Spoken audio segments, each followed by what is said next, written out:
So let's dive into scaling media delivery workflows with Bunny.net and Backblaze. Now, I'm Pat Patterson. I'm the Chief Technical Evangelist here at Backblaze. I've been here just a little more than a year, and I really focus on our developer audience, the developers who are writing applications, calling our APIs to upload and download content into Backblaze B2. And if you'd like to reach out and get in touch, I'm on Twitter as Metadaddy.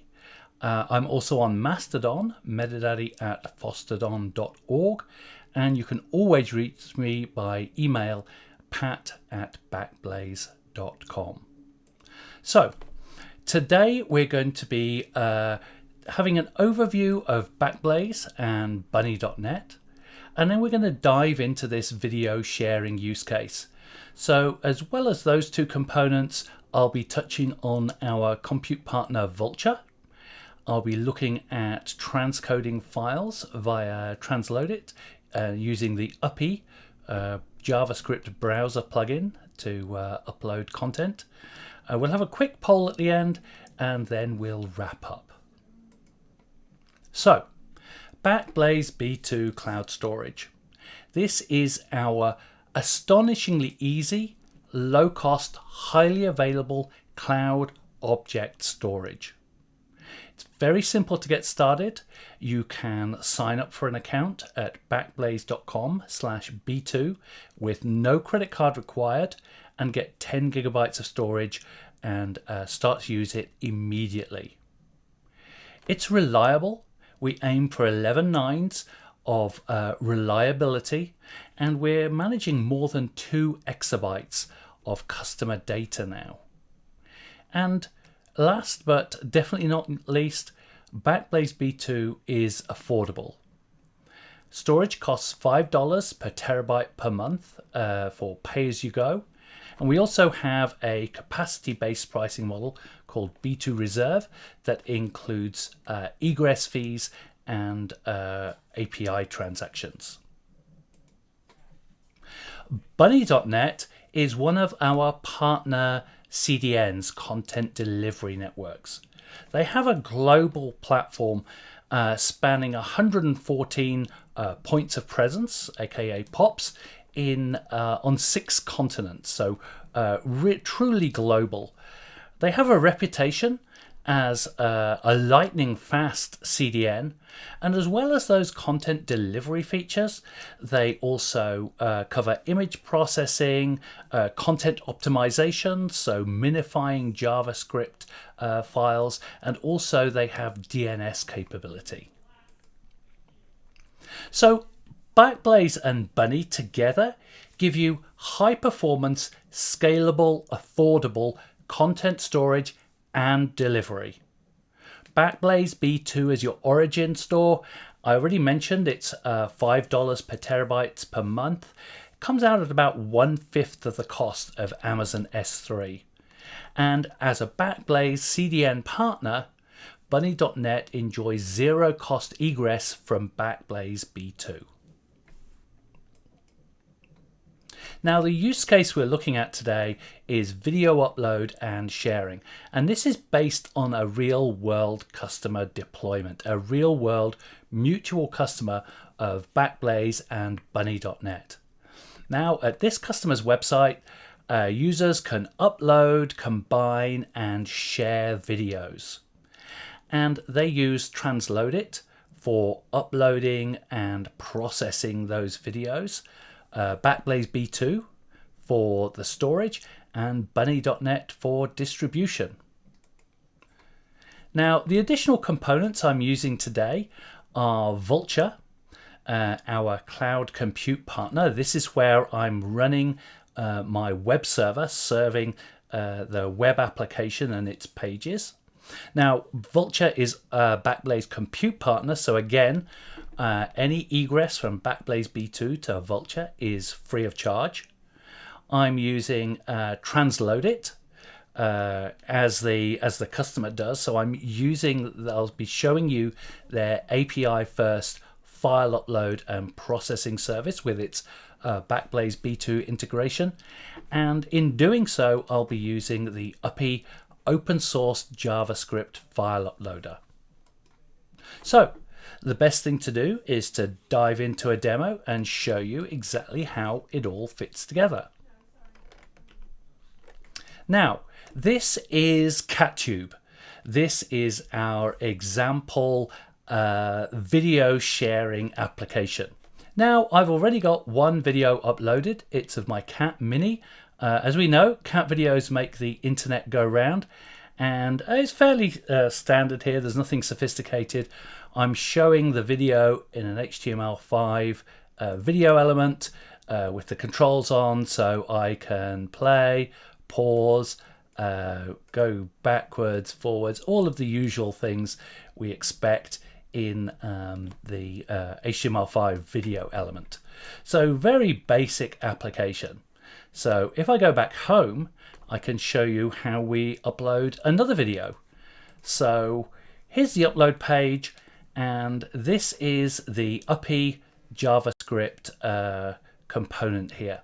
Now, this is a fairly simple JavaScript plugin that you can use to manage the upload process and send to a variety of destinations. So even though Transloadit originally built this plugin, it is open source and targets much more than just Transloadit. You can upload to a wide variety of destinations. So I'm going to look at my files. I'm going to choose another video of Minnie. Here's a nice one with her playing with her blanket here. So let's select that one, and I'm going to give it a title, Minnie and Blanky, and I'm going to hit upload. So what you're seeing right now is that the plugin is managing that upload directly to transloadit.com. So as soon as that upload's complete, JavaScript in the page moves to the video's detail page. Okay, so this is effectively the same page as we saw a couple of minutes ago with the existing video. And wow, the video was uploaded, transcoded, and is available already. So you'll notice that from the original, it's actually been resized, and also this Backblaze watermark has been applied to the video. So again, here I can play it and scrub through, and we can see the watermark is there on every single frame. What's going on? How is this process all happening? So here are the players. My web application, as I mentioned, is running on Vultr. We've got the Transloadit service here. We've got Backblaze B2, and we have Bunny.net. And I'll just step through exactly what happens. So the user's here looking at the index page of CatTube and decides to upload a video. So the browser gets that upload page, which comes back as HTML content with that UPI plugin embedded in it. And then the user selects their video, enters the title, and clicks upload. So what happens here under the covers is that UPI establishes a WebSocket connection with Transloadit, and then proceeds to upload that raw video using a protocol called TUS. Now, this is slightly more sophisticated than the default HTTP post or put. It allows resumable uploads in particular. But when that upload is complete, the plugin gets a notification across the WebSocket to say the upload is complete, and that causes the JavaScript in the page to switch to getting the detail page. So it makes that request, and again HTML content comes back.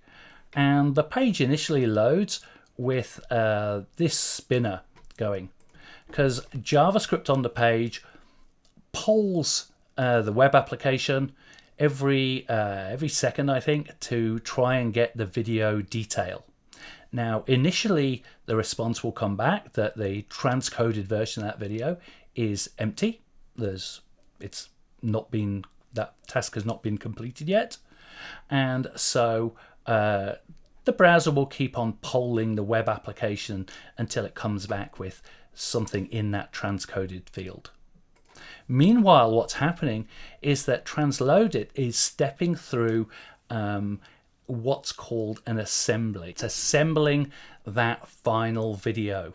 And it's also creating a thumbnail that we can show on the homepage of CatTube with thumbnails for each of the video.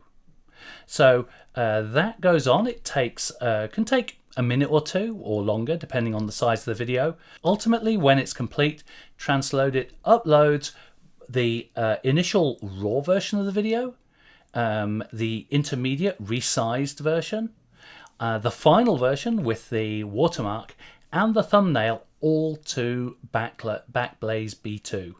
And it does that using the B2 native API. I believe Transloadit implemented this plugin some time ago, before the S3 compatible API was available.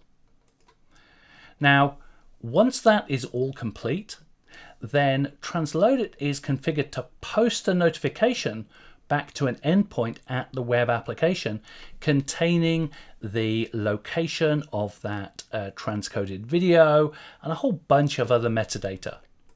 So that means that the web application on Vultr can update the video record, and the next time the browser tries to get the video detail, then the answer is going to come back with an actual URL for that transcoded video. So at this point, the browser reloads the page, just gets that detail page again, and this time it's going to show a different set of HTML content, and the web application is going to include the URL for that video. And what's going to happen is that the browser gets the first few bytes of the video. So what typically happens with that HTML5 video element is the browser will get the first 75k, 100k or so, enough to show the first frame on the screen and get the metadata for the video, so that the browser knows the full length of the video and can render it there in the video element. Now, Bunny.net, as I will explain, is configured to optimize video delivery. So what that means is, what actually happens under the covers, even though the browser just requests the first 75, 100k or whatever, Bunny is going to get the first 5 megabytes of that video file. So this is how Bunny can efficiently serve video content. It gets a 5 megabyte chunk that comes back from Backblaze, and then Bunny just gives the browser the first few K that it asks for, the first few dozen K, and the browser's able to render that video control. So all of these services are coming together to efficiently, scalably serve this video. We have a web application on Vultr that is only serving those web pages, managing the database of videos. It's not doing any of the heavy lifting in transcoding videos. That's done by the Transloadit service here. And it's not storing the video data either. That's done by Backblaze. And then Bunny.net is doing the content distribution for both static web content, so the images and CSS in the website. So for instance, the logos here are all being cached by Bunny, as well as those videos. So I'm going to take you through some of the key elements in terms of the configuration that I had to set up to get this working. Now, our CatTube web application as I've mentioned a couple of times, is hosted on our compute partner, Vultr. And it's a Python web application that I implemented with the Django framework. And if you're familiar with Python and Django, or even if you're not really familiar, it's pretty straightforward. It just lists videos, gives you the ability to upload, view, and I also added a delete button for managing that collection of videos there. And in that web application, you can dive into the source code on GitHub, and you'll see that how the Uppy widget plugin is embedded within the upload page. And that web application has a very minimal REST API. So literally two endpoints, one for Transloadit to send that notification to, in effect a webhook that receives that video data. And the other API is for the web page to poll to see whether that data has arrived yet. As I mentioned, all of the source code is available on GitHub, and the GitHub project contains complete instructions to set this whole application up. So not just the web application on Vultr, but how to configure Backblaze, Bunny, Transloadit, and so on. Now, I mentioned Transloadit and the steps that it runs through with this video. Now, Transloadit is very flexible. You can compose together the operations it offers in arbitrary ways. I created a template. Now, a template describes a sequence of jobs, each of which is performed by a robot. Now, the thing that distinguishes a template is that it's stored at Transloadit. So none of this logic is in the JavaScript front end. None of it is shared, with anybody that views the browser source code. It's just referenced with a template ID. Now you can see here each job references a robot. And the whole thing is in JSON format. So we have this upload handle robot that receives the original video. And then we resize the video. So I'm using the preset iPad High here. But this is using the video encode robot. And we can specify various options for it. And then we use the video encode robot. And we're going to use that to on the resized video. So this says what we're operating on. And then we are actually specifying that we want the watermark from that URL in that position on the top right. And then we create a thumbnail image. So again, we create that based on that watermarked video so that the watermark is in the thumbnail using the video thumbs robot. And we get to say how far into the video we want to take that snapshot, so 10%, and the dimensions and so on. And then finally, we use this Backblaze store robot to export all 4 assets to a particular path on Backblaze. So it's named after the previous step. So thumbnail, watermarked, resized, or original. And then a slash, and then a unique assembly ID. So this will be unique for every upload. And then the original file name there at the end. So over at Backblaze, we've got a private bucket that's storing all of those assets. So if I go back, actually, you can see here we've got a reference to some credentials that are defined elsewhere in Transloadit. Metadata movies, write only, WO. And that is an application key I created here in Backblaze B2. So I've got a bucket to hold my movies, and I've created application keys for the different clients. So Transloadit has a write-only key, because all it needs to do is write videos. It doesn't need to read existing videos. Bunny.net has read-only key, because all it needs to do is read those videos to be able to serve them out. So we're applying the principle of least privilege. We're giving each of these client systems the minimum permissions they need to get the job done.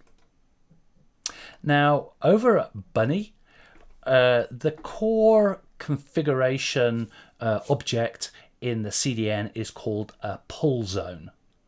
Now, the pull zone has that host name that's referenced by clients. Now, in my case, it's actually down here in these URLs, and it's up here as well, Metadaddy Movies, and that has the bcdn.net domain there on the end. So this is what I'm using in the HTML web pages. And it also has configured in it the origin. So this is that Backblaze B2 bucket. As I mentioned, I configured bunny.net. I configured my pull zone to optimize for video delivery. So video files are stored as 5 megabyte chunks. Now, this is important in that if the user, say, starts watching a video and maybe skips through to the middle, Bunny doesn't have to pull the entire video, which could be many gigabytes long from the origin. It just pulls the 5 megabyte chunks that it needs. So it's really optimizing use of the CDN for that video use case. Now, a nice feature of bunny.net is that it has S3 authentication built in. So I configured my pull zone with that read-only Backblaze B2 application key so that it can read directly from that private bucket. And then, as you can see on the right, I set an edge rule to limit requests to just the watermarked and thumbnail folders. So clients have no business retrieving the original videos or the resized intermediate videos. So I've made sure that requested URLs have to match thumbnail or watermarked, or the request will be blocked. So let's have a little look at how bunny.net does that video delivery optimization. So what I did was I set up an experiment, if you like, using curl on the command line. And curl is just an indispensable tool for anybody working with the web. I'm sure everybody watching this video has used curl. If you haven't, then you need to. But it's great because it gives you an insight into what's going on at the HTTP level. So I'm doing an HTTP request to, this isn't obviously the real URL, I made it shorter here to fit on the slide, but I'm making an HTTP request for this long movie, which is an MP4. -- head tells curl to do a get, but just show me the headers. I don't want to see the content. And I'm saying here, I'm specifying the HTTP range header. So I'm saying range the first 100K of the video. And then these are the response headers that come back from bunny.net. So it's a cache miss. I've never requested this video before. And it gives me back the content for the same range that I asked for. If I do another request for, say, the next block of 100K, again, it's a cache miss. Just one request isn't enough to tell Bunny to populate its cache with this movie. So again, it gives me the next 100K. But the third time I request, it's a cache hit, and it gives me the next block of 100K. So it went back to the origin twice here, but now as it goes through the remainder of that first 5 megabyte chunk, it's going to get cache hits all the way through. But if I simulate the user skipping forward, perhaps a few minutes into the video, past the opening credits perhaps, then I can say, okay, curl, same URL, but this time I'm going to go for go to 10 megabytes and get 100K starting from the 10 megabyte offset. So again, in this case, we get a cache miss because remember, Bunny is caching 5 megabyte chunks of that movie because it's optimizing for video. And so I get the response, it's a miss with 100K of data from that offset. And I get another miss, same again when I ask for the next 100K, but that's enough to tell Bunny, hey, cache this asset. And so then I start getting hits again from 200 to 300K and so on. So I can really clearly see what this video delivery optimization is doing under the covers. And again, curl is the perfect tool for figuring out what is actually happening between, say, your browser and a web service. Okay, so let's wrap up. So there are a few key points to remember that I want you to take away from this webinar. The first is that Bunny.net has implemented S3 authentication. So that allows you to use private B2 buckets without any additional code. If you've used other CDNs, you might have encountered the fact that you either have to make your B2 bucket public, or you have to add some code as a serverless function into that CDN to do that authentication to hold those B2 credentials. But Bunny.net, it's just configuration. You can say, here are the key and the key ID to access that private bucket. The second thing is that optimized for video delivery really does allow you to efficiently request, cache, and deliver video files. So you're really making best use of Bunny's cache and not caching unrequested content. And the last thing is that if you've ever tried to manually implement file upload, you've probably struggled with JavaScript and the JavaScript's fetch API.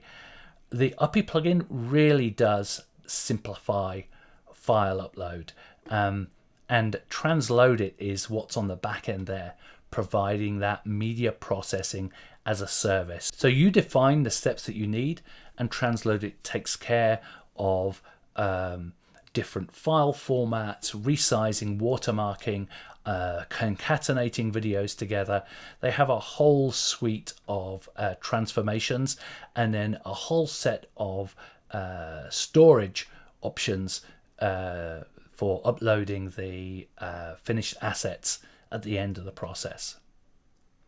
So you can find out more about Backblaze B2 at backblaze.com/beat2. I don't need to read out the URL for bunny.net. Transloadit, unsurprisingly, is at transloadit.com, and you can find the complete source code and all of the configuration instructions to bring this up as your own sample application, perhaps the starting point for your own project at B2 Transloadit example in the Backblaze B2 samples GitHub repository. So thank you very much for watching, and please join us in March for another Backblaze webinar. Bye bye.